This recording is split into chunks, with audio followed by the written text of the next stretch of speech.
नमस्कार, प्रभात साक्षी news network और आप सभी का स्वागत है।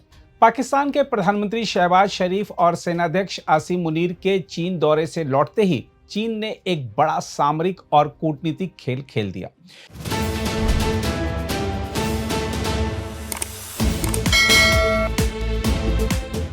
एक और बीजिंग में पाकिस्तान के साथ चीन ने अपने रिश्तों को अटूट बताते हुए सुरक्षा, रक्षा और पश्चिम एशिया में साझा रणनीति पर खुला समर्थन दिया। वहीं दूसरी ओर उसी समय भारत के साथ वास्तविक नियंत्रण रेखा यानी एलएसी पर रचनात्मक और भविष्य उन्मुख वार्ता कर संबंधों को सामान्य बनाने की दिशा में आगे बढ़ने का संकेत भी दे दिया। यह घटनाक्रम एशिया की बदलती शक्ति राजनीति का स्पष्ट संकेत माना जा रहा है। हम आपको बता दें कि बीजिंग में भारत और चीन के बीच परामर्श और समन्वय कार्यतंत्र की बैठक में दोनों पक्षों ने पूर्वी लद्दाख में वास्तविक नियंत्रण रेखा की स्थिति पर विस्तार से चर्चा की।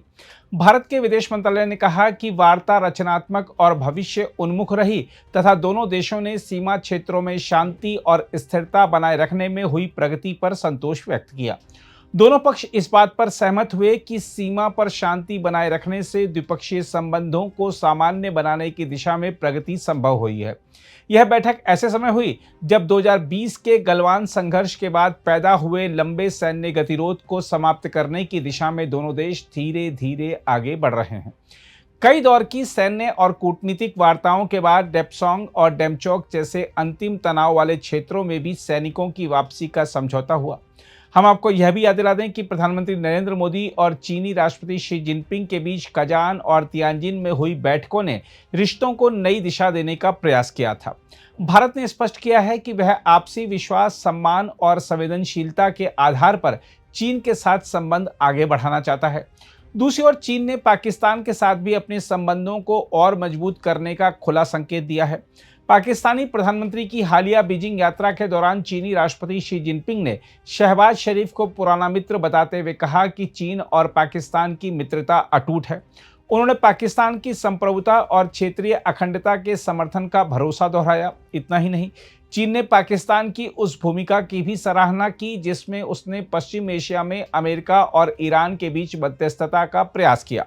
शी जिनपिंग ने कहा कि दोनों देशों को सुरक्षा सहयोग और अधिक व्यापक बनाना चाहिए तथा क्षेत्रीय स्थिरता के लिए साथ मिलकर काम करना चाहिए। हम आपको बता दें कि शहबाज शरीफ और आसिम मुनीर का यह दौरा केवल औपचारिक नहीं था। दोनों देशों के बीच व्यापार, निवेश, विज्ञान, प्रौद्योगिकी, जलवायु परिवर्तन, कृषि और सुरक्षा सहयोग से जुड़े 15 समझौतों पर हस्ताक्षर हुए। पाकिस्तान ने चीन पाकिस्तान आर्थिक गलियारे के अगले चरण को तेजी से आगे बढ़ाने का भरोसा भी दिया। साथ ही पाकिस्तान ने चीन के अंतरिक्ष कार्यक्रम और एआई जैसे नए क्षेत्रों में सहयोग बढ़ाने की प्रतिबद्धता जताई। विशेषज्ञ मानते हैं कि चीन की यह दोहरी रणनीति बेहद महत्वपूर्ण है। एक तरफ वह पाकिस्तान को अपने सबसे भरोसेमंद सामरिक साझेदार के रूप में मजबूत कर रहा है, वहीं दूसरी ओर भारत के साथ सीमा पर तनाव कम करके एशिया में स्थिरता बनाए रखना चाहता है। इसका सबसे बड़ा कारण अमेरिका और चीन के बीच बढ़ती वैश्विक प्रतिस्पर्धा है। चीन नहीं चाहता कि भारत पूरी तरह अमेरिका के रणनीतिक खेमे में चला जाए, इसलिए वह सीमा विवाद को नियंत्रित रखते हुए आर्थिक और राजनीतिक संबंधों को सामान्य बनाने का प्रयास कर रहा है। इसी बीच सिंगापुर में जारी एशिया प्रशांत क्षेत्रीय सुरक्षा आकलन रिपोर्ट ने भी भारत की सामरिक चुनौतियों को रेखांकित किया है। रिपोर्ट में कहा गया है कि भारत के लिए पारंपरिक सैन्य खतरे का केंद्र आगे भी चीन और पाकिस्तान ही रहेंगे।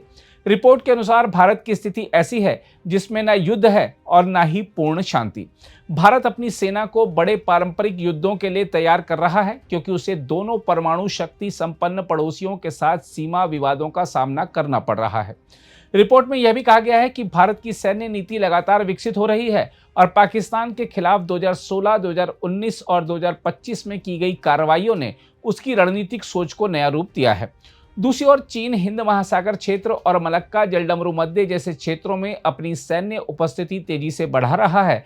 इससे एशिया में शक्ति संतुलन का नया दौर शुरू हो गया है। बहरहाल चीन ने एक ही समय में भारत और पाकिस्तान दोनों के साथ सक्रिय कूटनीतिक चाल चलकर यह स्पष्ट कर दिया है कि वह एशिया में अपनी रणनीतिक पकड़ और प्रभाव को हर हाल में बनाए रखना चाहता है।